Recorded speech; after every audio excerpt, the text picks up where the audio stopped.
Then we come to atmospheric pressure. ಏನಪ್ಪ atmospheric pressure ಅಂತ?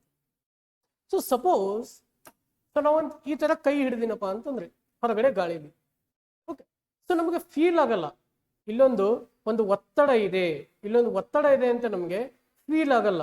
But certainly ಅಲ್ಲಿ ಏರ್ದು ಅಂದ್ರೆ ಗಾಳಿಯ ಒತ್ತಡ ಇದ್ದೇ ಇರುತ್ತೆ. ಯಾವಾಗ ನಮ್ಮ ಅನುಭವ ಆಗ್ತದೆ? ರೈಟ್, ಸಪೋಸ್ ಗಾಳಿ ಇದ್ದಾಗ ನಾವೇನಾದ್ರೂ ಒಂದು ಬಲೂನ್, ಸಿಂಪಲ್ ಒಂದು ಬಲೂನ್ ತಗೊಂಡು ಅಂತ ದೊಡ್ಡದೊಂದು ಬಲೂನ್ ನಾವು ಒತ್ತಕ್ಕೆ ಟ್ರೈ ಮಾಡಿದೀವಿ ಅಂತಂದ್ರೆ ಆ ಬಲೂನ್ ಸ್ವಲ್ಪ ಮೂಮೆಂಟ್ಗೆ ರೆಸಿಸ್ಟೆನ್ಸ್ ಮಾಡುತ್ತೆ. ರೈಟ್, ಸರಾಗವಾಗಿ ಸ್ವಲ್ಪ ಮುಂದಕ್ಕೆ ಹೋಗಲ್ಲ. ಯಾಕಂತಂದ್ರೆ ಈ ಗಾಳಿ ನಮ್ಮ ಬಾಡಿ ಅಂದ್ರೆ ನಮ್ಮ ಬಾಡಿ ಆಯ್ತು ಅಥವಾ ಹೊರಗಡೆ ಇರುವಂತ ವಾತಾವರಣದಲ್ಲಿ ಇರುವಂತ ಎಲ್ಲ ಸಬ್ಸ್ಟೆನ್ಸಸ್ ಮೇಲೆ ತನ್ನ ಒತ್ತಡವನ್ನ ಹಾಕ್ತಾ ಇರುತ್ತೆ. ಆ ಗಾಳಿ ಒತ್ತಡಕ್ಕೆ ನಾವೇನಂತ ಕರಿತೀವಿ ಅಂತಂದ್ರೆ ಅಟ್ಮಾಸ್ಫಿಯರಿಕ್ ಪ್ರೆಷರ್ ಅಂತ ಕರಿತೀವಿ. Right, so if you observe here, ಇಲ್ಲಿ ಕೈ ಅಬ್ಸರ್ವ್ ಮಾಡಿದ್ರೆ ಈ ಏರು ತನ್ನ ಒತ್ತಡವನ್ನ ಈ ಕೈ ಮೇಲೆ ಹಾಕ್ತೀವಿ. ಓಕೆ, ಕೆಳಮುಖ ಬರ್ತದ. ಓಕೆ, ಸರಿ. ಸೊ ಯಾವ ತರ ಡಿಫೈನ್ ಮಾಡಬೇಕು ಅಟ್ಮಾಸ್ಫಿಯರಿಕ್ ಪ್ರೆಷರ್ ಅಂದ್ರೆ? That is the force per unit area exerted by an atmospheric column, that is entire body of air above the specified area. ಏನು ಸರ್ ಹೀಗಂದ್ರೆ ಡೆಫಿನಿಷನ್ ಏನೋ ನಾವು ಬರೆದು ಬಿಡ್ತೀವಿ, ಆದರೆ ಡೆಫಿನಿಷನ್ ಮೀನಿಂಗ್ ಏನು? ಅಟ್ಮಾಸ್ಫಿಯರಿಕ್ ಕಾಲಮ್ ಅಂದ್ರೆ ಏನಪ್ಪಾ ಅಂದ್ರೆ ಇಲ್ಲಿ ನಾವು ಒಂದು ಕಾಲಮ್ ಅಂತಂದ್ರೆ ಏನು? ಈಗ ನಾವು ಮನೆ ಕಟ್ಟಡದಲ್ಲಿ ಬಳಸ್ತೀವಲ್ಲ ಕಾಲಮ್ ಅಂದ್ರೆ ವರ್ಟಿಕಲ್ ಬೀಮ್. ರೈಟ್, ಆ ಥರ ನಾನು ಏನು ಮಾಡ್ತೀನಿ ಅಂದ್ರೆ ಒಂದು ಸಿಲಿಂಡ್ರಿಕಲ್ ಕಾಲಮ್ನ ತಗೊಳ್ತೀನಿ. ಏನಪ್ಪ ಅನ್ಕೊಂಡ್ರೆ ಒಂದು ಪೈಪ್ ಅನ್ಕೊಳ್ರಿ ಅಷ್ಟೇ. ಓಕೆ, ಎರಡು ಕಡೆ ಓಪನ್ ಇರುವಂತ ಪೈಪ್. ಆ ಪೈಪ್ನ ಈ ತರ ನಾನೊಂದು ಕೈ ಮೇಲೆ ಇಡ್ತೀನಿ. ಓಕೆ, ಸೊ ಅವಾಗ ಈ ಗಾಳಿ ಎಲ್ಲ ತುಂಬ್ಕೋತದಲ್ಲ, ಇಲ್ಲೆಲ್ಲ ಗಾಳಿ ತುಂಬ್ಕೋತದೆ. ರೈಟ್, ಸೊ ಈ ಗಾಳಿ ಇಲ್ಲಿರುವಂತ ಕೈ ಮೇಲೆ, ಇಲ್ಲಿರುವಂತ ಸರ್ಫೇಸ್ ಮೇಲೆ ಒತ್ತಡವನ್ನ ಹಾಕ್ತದೆ. ರೈಟ್, ಸೊ ಇದಕ್ಕೆ ನಾವೇನಂತ ಕರಿತೀವಿ? ಅಟ್ಮಾಸ್ಫಿಯರಿಕ್ ಪ್ರೆಷರ್ ಅಂತ ಕರಿತೀವಿ.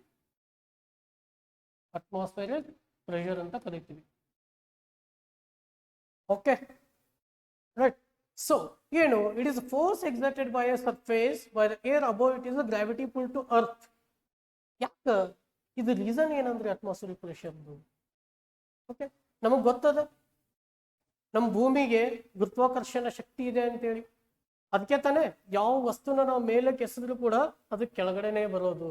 ಅದೇ ತರ ಈ ಗಾಳಿ ಏನಿದೆ ನಮ್ಮ ವಾತಾವರಣದಲ್ಲಿ, ಈ ಗಾಳಿನ ಭೂಮಿ ತನ್ನತ್ತ ಸೆಳ್ಕೊಳ್ತದೆ. ಓಕೆ, ಈ ಸೆಳ್ಕೊಳ್ಳುವ ಕಾರಣದಿಂದ ಏನ್ ಮಾಡ್ತದೆ? ಈ ಗಾಳಿ ವಾತಾವರಣದಲ್ಲಿರುವಂತ ಎಲ್ಲ ವಸ್ತುಗಳ ಮೇಲೆ ಒತ್ತಡನ ಹಾಕ್ತದೆ. ಓಕೆ, ಯಾರೋ ಈ ಕಡೆ ನಾವ್ ಏನ್ ಹೇಳ್ಬೇಕು? ಏನಪ್ಪ ಅಟ್ಮಾಸ್ಫಿಯರಿಕ್ ಪ್ರೆಷರ್ ರೀಸನ್ ಏನಪ್ಪಾ ಅಂದ್ರೆ it is because of the gravity full of the earth. Then atmospheric pressure is commonly measured with barometer. Right? ಏನು ಒಂದು ಇನ್ಸ್ಟ್ರೂಮೆಂಟ್ಸ್ ಅಟ್ಮಾಸ್ಫಿಯರಿಕ್ ಪ್ರೆಷರ್ ನ ಮೆಜರ್ ಮಾಡಲಿಕ್ಕೆ ಇನ್ಸ್ಟ್ರೂಮೆಂಟ್ಸ್ ಯಾವುದು? Barometer. Right, so 1 atmospheric is 1013 millibars or 760 millimeters of mercury. Suppose ನಾ ಇಲ್ಲಿ air ತಗೊಂಡಿದ್ದೀನಲ್ಲ, ಇಲ್ಲಿ ನಾನು ಒಂದು ಮರ್ಕ್ಯೂರಿ ಯೂಸ್ ಮಾಡ್ಕೋತೀನಿ. ಯಾವ ತರ ಥರ್ಮೋಮೀಟರ್ ಅಲ್ಲಿ ನಾವು ಮರ್ಕ್ಯೂರಿ ಯೂಸ್ ಮಾಡ್ತೀವಲ್ಲ ಟೆಂಪರೇಚರ್ ಮೆಜರ್ ಮಾಡ್ಲಿಕ್ಕೆ. ರೈಟ್, ಸೊ ಸಪೋಸ್ ನೀವು ನೆಕ್ಸ್ಟ್ ಯೂನಿಟ್ ಅಲ್ಲಿ ಇದ್ರ ಬಗ್ಗೆ ಕಲಿತಿರ್ಬಹುದು.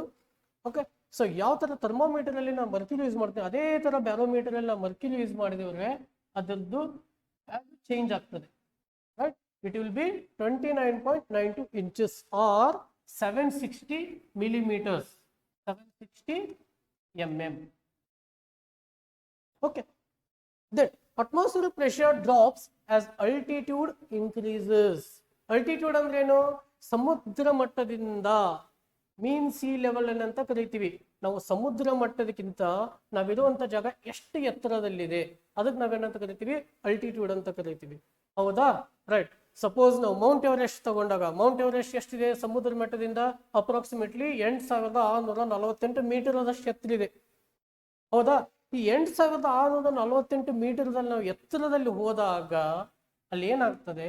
ಈ ಪ್ರೆಷರ್ ಅಂದ್ರೆ ಅಟ್ಮಾಸ್ಫಿಯರಿಕ್ ಪ್ರೆಷರ್ ಡಿಕ್ರೀಸ್ ಆಗ್ತದೆ. ಓಕೆ, ಆಕ್ಸಿಜನ್ ಸಿಲಿಂಡರ್ ಯಾಕೆ ತಗೊಂಡು ಹೋಗ್ಬೇಕಪ್ಪ ನಾವು? ಎವರೆಸ್ಟ್, ಮೌಂಟ್ ಎವರೆಸ್ಟ್ ಏರ್ಬೇಕಾದ್ರೆ ಅಥವಾ ಯಾವುದೋ ಒಂದು ಎತ್ತರವಾದ ಶಿಖರ ಇರಬೇಕಾದ್ರೆ because of this reason, right, ಅಲ್ಲಿ ಅಟ್ಮಾಸ್ಫಿಯರ್ ಪ್ರೆಷರ್ ಡೌನ್ ಇರ್ತದೆ, ಮೀನ್ಸ್ ಆಕ್ಸಿಜನ್ ಸಪ್ಲೈ ಕಡಿಮೆ ಆಗ್ತದೆ, ಉಸಿರಾಟ ಕಷ್ಟ ಆಗ್ತದೆ. ಅದ್ರ ಸಂಬಂಧ ನಾವೇನ್ ಮಾಡ್ಕೊಂತೀವಿ, ಅಲ್ಲಿ ಆಕ್ಸಿಜನ್ ಸಿಲಿಂಡರ್ ತಗೊಂಡು, right. So atmospheric pressure drops as altitude increases.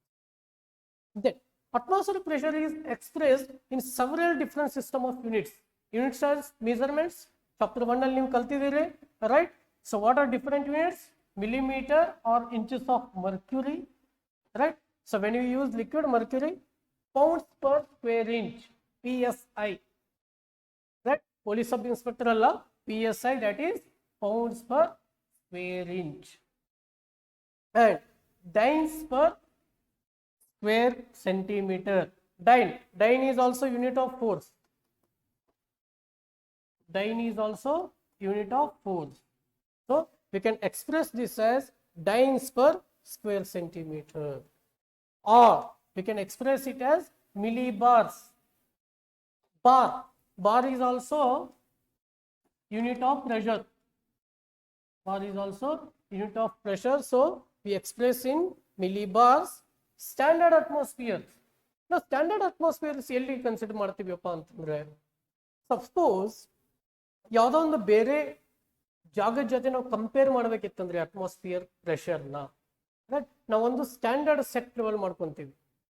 Okay, ನಾವು ಯಾವ ತರ ಈಗ ಬ್ಲಡ್ ಪ್ರೆಷರ್ ಮೆಜರ್ ಮಾಡ್ಬೇಕಾದ್ರೆ ಹೇಳ್ತೀವಿ, ಒಂದು ಸ್ಟ್ಯಾಂಡರ್ಡ್ ಸೆಟ್ ಹೇಳ್ತೀವಿ, ಇಷ್ಟೇ ಬ್ಲಡ್ ಪ್ರೆಷರ್ ಇರಬೇಕಪ್ಪ ಮನುಷ್ಯನಿಗೆ ಅಂದ್ರೆ ಒಂದು ಮಿನಿಮಮ್ ರೇಂಜ್ ಅಲ್ಲಿ ಇರಬೇಕು, ಅದು range is nothing but standard.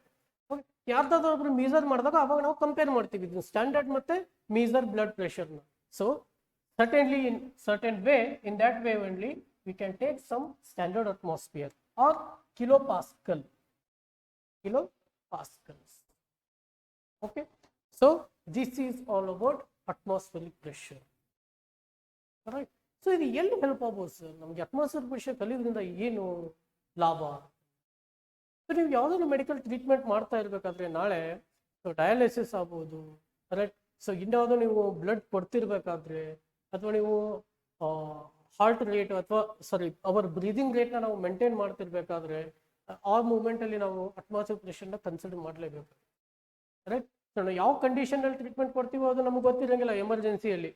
Okay, ನಾವು ಈಗ ಹೇಳಿದೆ ನಾನು ಅಲ್ಟಿಟ್ಯೂಡ್ ಯಾವ ಥರ ಜಾಸ್ತಿ ಆದಂಗೆಲ್ಲ ಅಟ್ಮಾಸ್ಫಿಯರ್ ಪ್ರೆಷರ್ ಡೌನ್ ಆಗ್ತದೆ ಅಂದ್ಬಿಟ್ಟು.